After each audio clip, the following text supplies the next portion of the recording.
Yes, I've seen a lot of changes.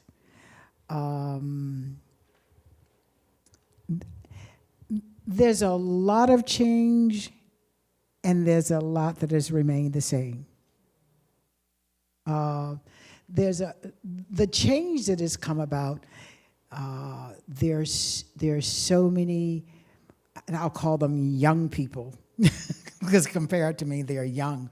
But there's so many young people that are creating their own content, and that is so exciting.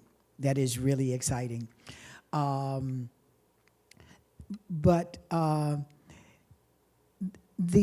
in terms of the material that is written, more and more there are opportunities that are being created, but there's not enough opportunities that is being written by the others.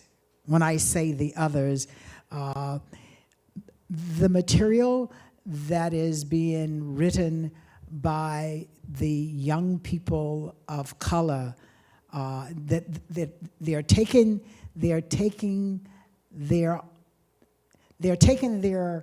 lives in their own hand, and young men and young women, and making the decision, I am going to write my story. I am going to do this. I know my story, and I'm going to take the opportunity to create it. And they are doing that, and that's really exciting.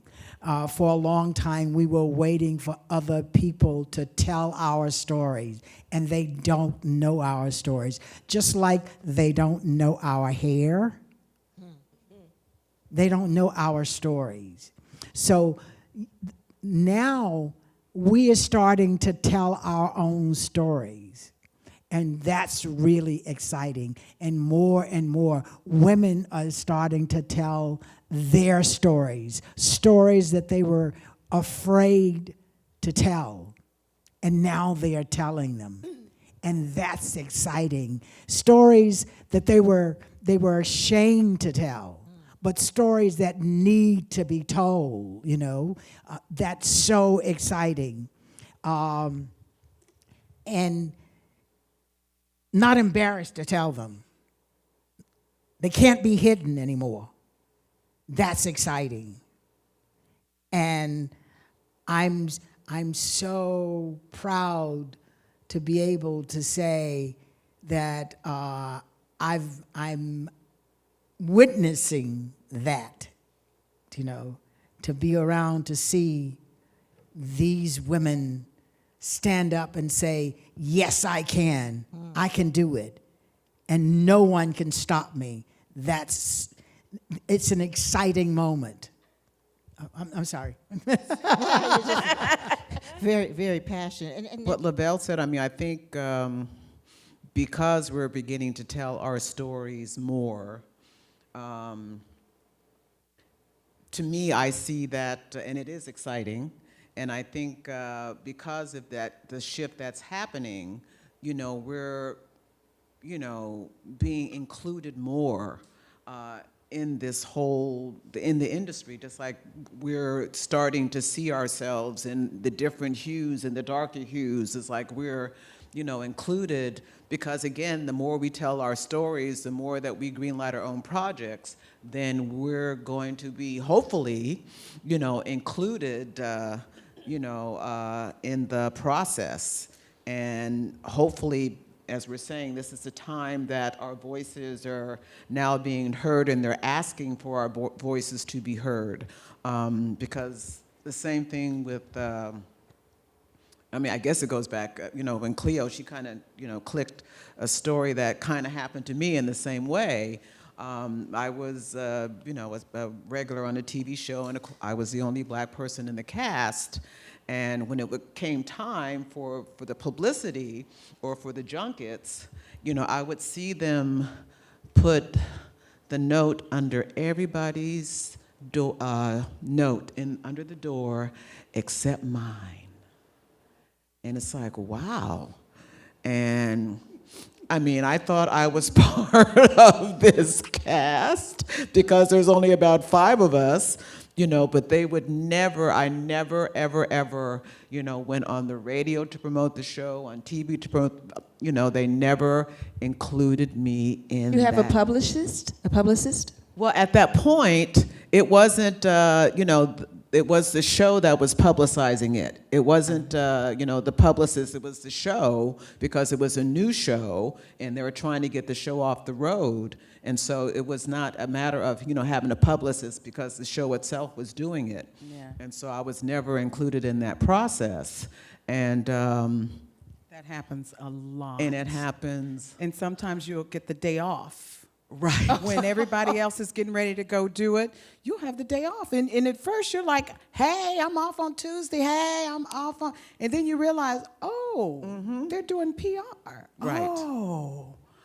Right. And then you're like, that happens. That happens. And so, you know, for, you know, at a certain, you know, since it was my first show, it was devastating. It's like, I mean, I thought I was here because I had something to say and I had, you know, was going to add to this and the whole thing. And at a certain point, you know, I just had to let that go. And again, the same thing about the parties. And I just remember, you know, one of the episodes, and I can't, you know, I mean, even though it's an old soap, but I'm not going to mention it,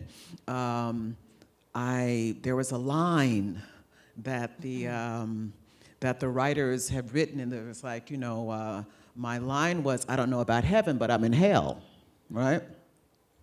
And so, but they had insisted on me saying, I'm not in heaven, but I'm in hell.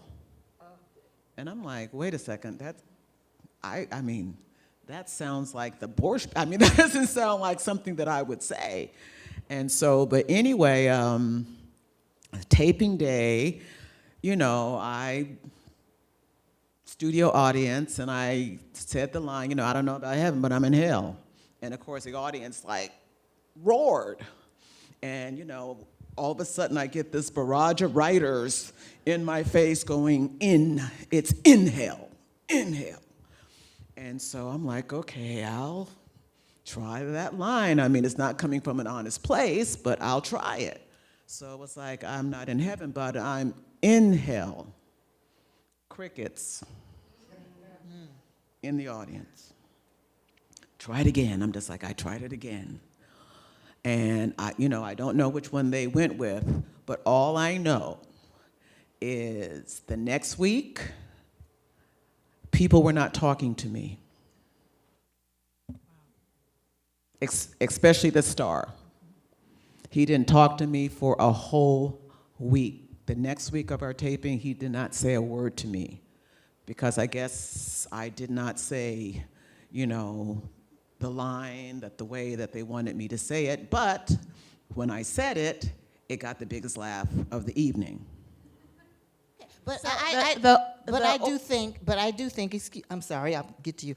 But I kind of think that you know, for the younger people coming up and that sort of thing, that yes, there will be more viable work because of films like Black Panther, because you have Oprah Winfrey's own network. Because, and the casting that happens there and the stories that's been told. Because. So that's what I want.